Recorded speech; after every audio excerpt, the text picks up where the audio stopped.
You're welcome back to Morning Express. Now let's set the center stage for conversations on the program. This morning we head to Ogun State in Abeokuta, where we hear that anti-graft agency, the Economic Financial Crimes Commission, has arrested 93 suspected internet fraudsters at the Chief Olusegun Obasanjo Presidential Library in the city. Now joining us at this point is Patriot Desmond Patriot Fowobi, the president of the Nigeria Nexus, a friend of the station and a regular on the program this morning. A very good morning to you, Chief Patriot Desmond. Thank you so much for finding the time to come around. What a great accolade for addressing me as chief. Absolutely. I look forward to becoming that grand chief. And you're rightly dressed as well. Good morning, Shijoke. It's good to be in your studio this morning. Thank you. Well, what do you make of this recent development in Ogun State? I mean, 93 persons arrested. The Presidential Library, all their managers are saying that it's an infringement or a violation of their privacy. You know, EFCC raiding that place and arresting 93 persons. Where do you stand? Do you stand on the side of the anti-graft agency, or are you of the opinion that it's a violation of privacy? Well, there are two ways to this story. First, there is something that I did not really capture, and even if I capture that, I did not really understand. Yeah. And that is the fact that while I was reading the news and I come across threats by the management of the Olusegun Obasanjo Presidential Library in Abeokuta that they are going to sue or take the EFCC agents to the court to challenge them in courts. And I was wondering, after the time, I also read the news where EFCC had made public that they arrested some numbers of people, 90-something people from the same library. That is to tell you that if this is actually true, that means that Presidential Library have been harboring some cybercrime, some fraudsters, and not the fraudster, because it's Intel. They actually worked on the Intel. I think where the conflict lies is the fact that the management said the police have been well notified of the event that was going on, and there were some people in charge of securing that place that the EFCC personnel did not in any way inform the policemen or the management that they were coming for the raid. That they were coming for the raid. Now, if that is a fact, the EFCC might also have their reason, because I see a case of complexities. I see a case of conspiracy between the management of this library and some of these fraudsters, suspected fraudster, because that is supposed to be a government building, a government asset that even though it's privately owned, even if it is privately owned, yeah, it's supposed to be a place for model proper behavior in the society, not a place where we harbor common criminals, internet fraudsters, even though they were described to be alleged or suspected to be. But the fact is that why is there this rancor by the management that they will be taking the EFCC instead of applauding EFCC? Now, Pedro Desmond, there is a bit of a unique dynamics to this situation. The management of OOPL is, angry because it's not a place that they have created specifically for internet fraudsters to come and lodge. It's open to the general public. High-ranking individuals stay there. Children with their parents stay there. Travelers, on transit could lodge there before they move on. So the fact that EFCC raided the premises and eventually arrested almost 100 individuals on suspects of internet fraud, the commonsensical rationale behind this is that there is no way you'll find almost 100 internet fraudsters at a lodge all at the same time. Yes. How is that possible? Facts. You know, the truth of the matter is this. That place had become heaven for these internet fraudsters. Leave Lagos State, leave Federal Capital Territory, go to some state, you find out that because of the assaults and because of the intensity of some of the activities being carried out by EFCC personnel, you find out that most fraudsters do not find it convenient to go to ordinary or normal hotels or suites to do their illegitimate businesses. So they're always looking out for places where they can be assured of their protection and security. And for me, I am very sure the management of these facilities are much more aware of the caliber of people. You're saying they are most likely complicit in the whole situation. That is the truth. That is the truth. That is the truth, because if you investigate further, you find out that there are, in some of the suites, in some of the rooms, you will find more than 20 people, 10 people, 15 people, 5 people in one particular apartment, in one particular space. And the reason why the management will allow such is because maybe they are giving them more than some extra remuneration. Yes, for carrying out, because it's not just about hotels. EFCC have intels to monitor these guys, and wherever they are going to, they must have gotten that intel for them to move in that force. The EFCC had said that they acted based on credible intelligence, credible information that they had gotten. Now let's talk about the legality of the raid. Some couple of months ago, the EFCC spokesperson was here in the studio, and I had a conversation with him where I had asked him why officials of the EFCC often raid people's homes or hotels or even whatever location in some sort of violent way. And he said it wasn't a raid, that we should stop addressing it as a raid, that it's a sting operation, a more diplomatic term that he had coined to address some of these raids. In a situation where the EFCC wants to raid a private residence, that's understandable. But is the EFCC allowed to raid a privately owned hotel to arrest individuals within the hotel without first informing the management of the hotel? I think I need to give you a background. Internet fraudulent activities not only take place in Nigeria and not only by Nigerians. There are places in the world where we have stories of agencies of government, so worldwide, local and international, raiding hotels, apartments, just to nip their targets. Now that's why I'm asking. Now, if you go to what Dubai, are the procedures? If you look at the case of Hush Puppy, you find out that Hush Puppy wasn't in his private apartment; he was in an hotel in Dubai, where he was raided. Was the management of the hotel informed?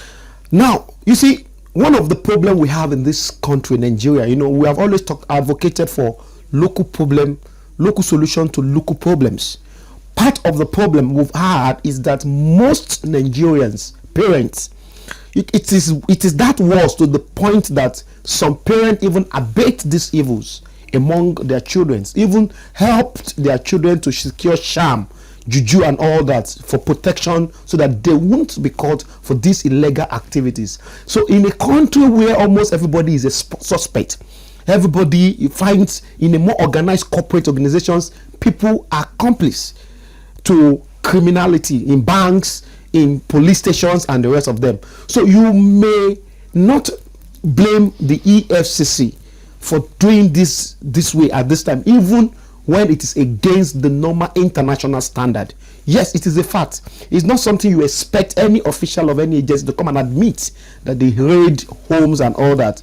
But in the course of trying to clean the system or clean the society, you expect that sometimes they may break the rules or the protocol just to achieve their aim. But one thing that gladdens my heart is that at the end of the day, it is not an effort in futility.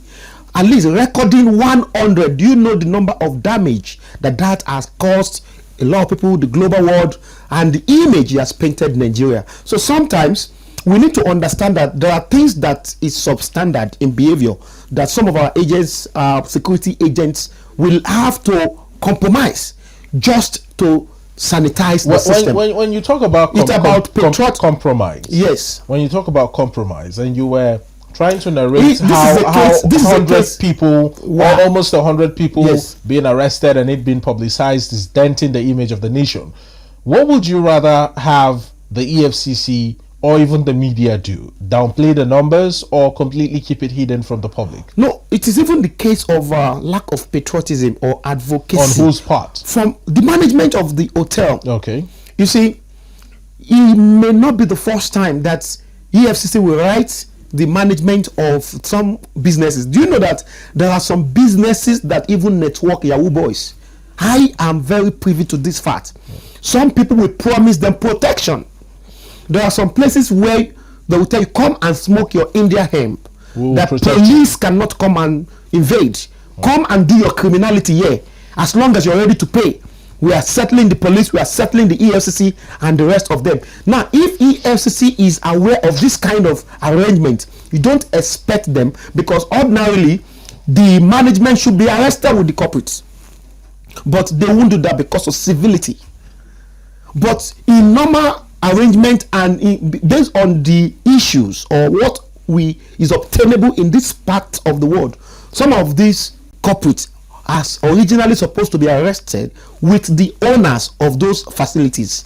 And in the case of, if you look at the aggression and the outpouring from the management, it's as if these people are really people that they are meant to protect. And they can't tell me that they do not know that such activities has been going on, in all sincerity. So in the spirit of patriotism, we should give the EFCC a kudos. Well, interesting. Patriot Desmond is of the opinion that we should give the Economic Financial Crimes Commission a thumbs up and kudos for the job well done by arresting 93 suspected internet fraudsters. Well, that is an argument that remains on the table for debate, whether you're on the side of the EFCC or on the side of OOPL. It's something that will continue to be talked about. Now, moving away from Ogun State, we head back to Lagos State, where we hear that doctors in the state are threatening an indefinite strike. Now, this is coming off the back of a federal government's recent commitment to settle 7 months salary arrears for doctors and health workers in the country by the end of August.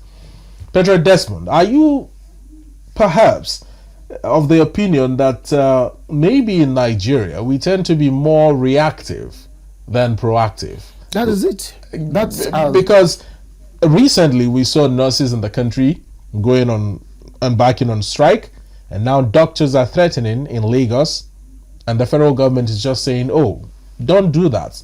We will settle 7 months arrears that we are owing you. Why owing 7 months in the first place?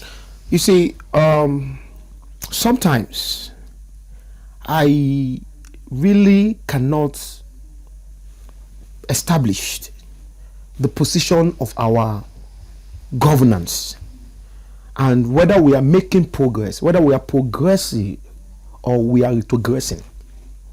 The reason is because in 21st century, we shouldn't be talking about owing salaries of workers. And not just owing salaries. We should be talking about how to upgrade the standard of people who are contributing genuinely to the national growth and development. I mean people who are workers, government workers, in a country where we allocate billions of naira for the welfare of and the recurrent expenditures, welfare of executives, people in executive men position, in people in the system. Yeah, we should prioritize the workforce. We should do something about our governance. We need to look at the country. There are so many things that we are practicing that is not favorable in terms of the effect of what is causing. Just last 2 weeks, a week ago, we saw the nurses. We saw them embarking on industrial action. We also saw the policemen, parading in the street of FCT Abuja and some places protesting. It is not just about the present situation, it's about decay in the system. And some people choose to voice out now, while some others choose to voice out later. And that is to tell you that we are too reactionary in this country. We don't have plans. If you have a plan, nobody plans to fail. Nobody plans to fail. Yeah. And this failure we are seeing recurrently, it seems that we do not have a plan. Now, having a plan is about prioritizing your workforce, prioritizing what is important. What are your priorities as a government? What is the problem? Yes, it's good to talk about capital infrastructure. It's good about investing in the future. But what about planting the seed of patriotism through reward of service to our servicemen and women, those who are laboring for the success and the progress of this country? Why not give them the hope that there's going to be a future for them? Now, a lot of people believe that there is no future planned, put in place by the government for them. And that is why you see a lot of shortcuts to success. Part of the major problem when we have high level of what they call lack of patriotism among civil servants is because they can't guarantee what happens to them tomorrow. Because that plans is not there. Now there's a very interesting twist to this conversation. In the year 2024, the budget of financing being earmarked for the health sector was pegged at 1.62 trillion naira. In 2025, it had a massive 58.53% spike up to 2.56 trillion naira. Any common thinking human being would have thought, with this more than half, percent increase in the budget allocation, there wouldn't be some of these problems, there wouldn't be some of these challenges like industrial action on the part of nurses, on the part of doctors, on the part of healthcare workers in general. Let me put this in perspective for us to really get the discussion clear. You see, a lot of people are not interested in governance. A lot of Nigerians are not even interested in this thing we are discussing. A lot of people do not know that life is a system. Nothing happens because it just has to happen. Things happen because people are responsible. When you see that you have a functional society, it's because some people, few people, the government of that country or society have taken certain steps and action to put in certain things or policies or actions that will create that effect of that positive society. Yes. Now, you see that in this our own context, we lie a lot to ourselves. Even a situation whereby some people in government lie to their subjects. A situation whereby there is a budgetary allocation that did not perform up to 65%. Is that not a fraud? It is a fraud of the century. It is a fraud of the millennium. Now, when you say it's a fraud, Desmond, it is a fraud in the sense that you have just mentioned that with this kind of budget allocation to the health sector, nobody should be expecting industrial action from nurses, from doctors, or from any other employee of the health sector. But the truth is this: go and track the money. Go and track the performance of the budget and find out at the end of the 365 days, at the end of the budgeting year, how much was expended, how much meets the recurrent expenditure, how much is allocated for the boosting the morale and the productivity of these employees, and beyond that, how much was actually allocated for capital expenditure. That is where you realize that it is just an arrangement to give opium for showmanship, to give opium to the people in the name of praising them. But deep down, a lot of Nigerians don't do research. A lot of people are not interested in following the money, because if you follow the money as a country, you find out that there will be 1,001 questions that you will need to ask these people in charge of managing our resources that they will never be able to answer. People might argue that the lack of enthusiasm to follow the money, the complete apathy towards how funds are being expended, public funds are being expended, is as a result of the lack of support for whistleblowers. You could follow the money, you could do your research, investigate.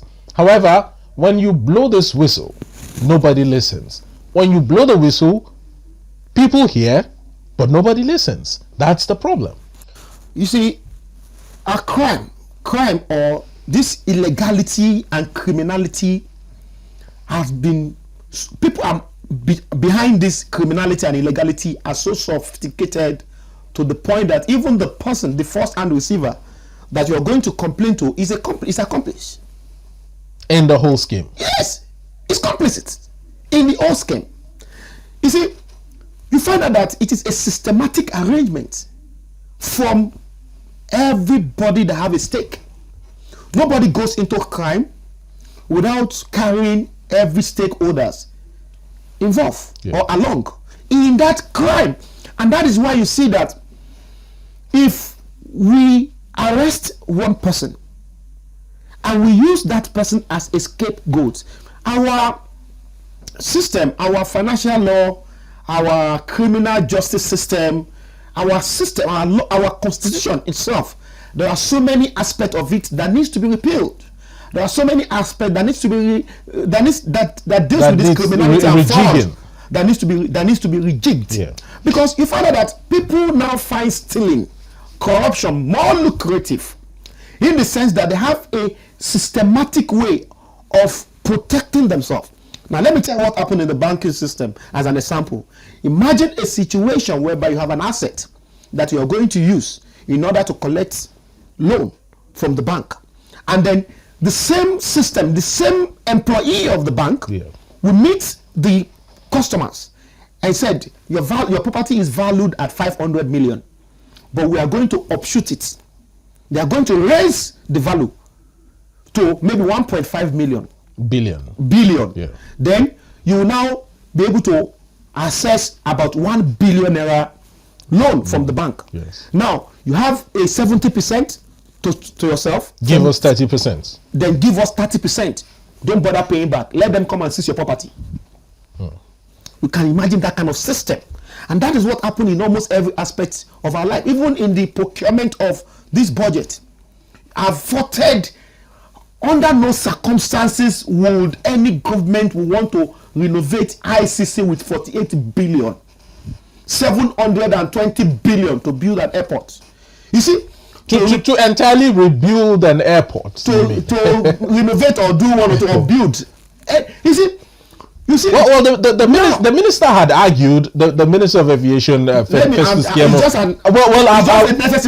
to make this point. Just to establish where I'm going. He had argued that he's not just renovating the airport. Now, let me tell you, he's bringing down the current structure. The problem and we have, raising another one. The problem we have is that if what was voted for the building, for rebuilding that airport, that Terminal 1 of that Murtala Mohammed International Airport is even local airport in Lagos State is 1.6 trillion.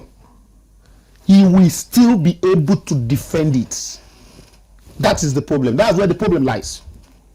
You see that when you interviewed His Excellency Barrister Nyesom Wike on some issues, he was able to defend himself. So nobody is doing wrong, but we are seeing that things aren't working because we can sense that a lot of things were wrong. Now in a nutshell, you're saying that there are some public office holders who are genuine in the budget that they present for certain works, and then they are able to defend this based on actual facts, while there are some that are dubious and cunning in their own budgetary presentation, and still somehow find a way to still defend that fraud. Is this the point you're trying to make? That exactly is the point, but we're a little bit different. Okay. The difference there is that majority of the process of budgeting in this country is faulty. It's just a paperwork, not a market survey, not even the quantity survey, not even doing the proper thing. They just sit down somewhere, voted money for something, and go out there to defend it in the name of quality, in the name of not jeopardizing quality.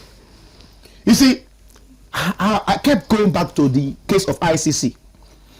I was one of the people who defended Barrister Nyesom Wike because I compared the rates. You were? Are you still part of the people now? I'm coming. Listen now. I was one of the people who defended that. I know maybe he's doing some turnaround and he's doing some major work that by the time you get there you will not believe. I have been to the ICC since the renovation. I got there myself, I was disappointed. Why? Because it's just a facelift. It was nothing anybody can. This foundation was not changed. But a lot of things were changed. A lot of it's just when you say the foundation was not, how can the foundation be changed?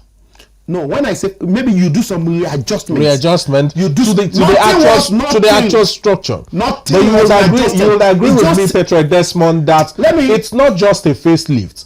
The ICC was upgraded to international standard. You know how it used to look. Yes, in as much as it was, of good quality. What we have now obtainable as the ICC. Are you very much familiar with the ICC? I have been to the ICC several times before the renovation, and I have been to the ICC a lot of times after the renovation. If you go to the ICC, is clear, Patriot Desmond. Compare justifying 48 billion Nigerian naira. To justify how would you also compare that to the revenue that is being generated from the ICC monthly as opposed to how much was being remitted to the FCTA by the former managers? Now the point is this: even before the renovation was done on ICC, if there was accountability, change of management like it did, he gave it to another person. If there was such arrangement earlier before the renovation, you would have been marveled with what would be generated. We never can tell because it never happened. It never happened because men and women that should take responsibility to make it happen were not interested. They are now interested because of what was invested. Are you of the opinion that the minister could have used far less than the money he had used for the renovation to still achieve the same result? Yes, that is my position. But I am not here to talk about ICC. I am not even here to talk about some of these things. I am only telling you that there are some gross misconduct, misappropriation, and priority that is being carried out by men and women in position of influence in this country, and is taking us backward. We don't even know what to prioritize. In as much as it's good to develop the system, it's good to contribute to national growth and development, and to renovate and manage government facilities in order to generate revenue and create employment opportunity. But we need to do that in good conscience. We have been talking about Nigeria not meeting up with their financing their budget. And yet, in the media money that is coming in, we still have people who are taking excess of it for their own selfish interest. We hope to bring you back again, Patriot Desmond, to continue this conversation. It's a very heated one, but I assure you, by the next time you come, I'll have facts and figures for you concerning the justification of the money earmarked for the renovation of the ICC. No, not ICC. You know, we have. Thank you so much. We're talking about nurse, we're talking about the doctors and some other I understand. So it's not just ICC. Exactly. A lot of work in our system that needs to be corrected. Thank you so much. That's where I'm standing. Thank you so much, Patriot Desmond. That has been Patriot Desmond Patriot Fowobi O, the president of the Nigeria Nexus, sharing his thoughts with us on key national issues here in the studio.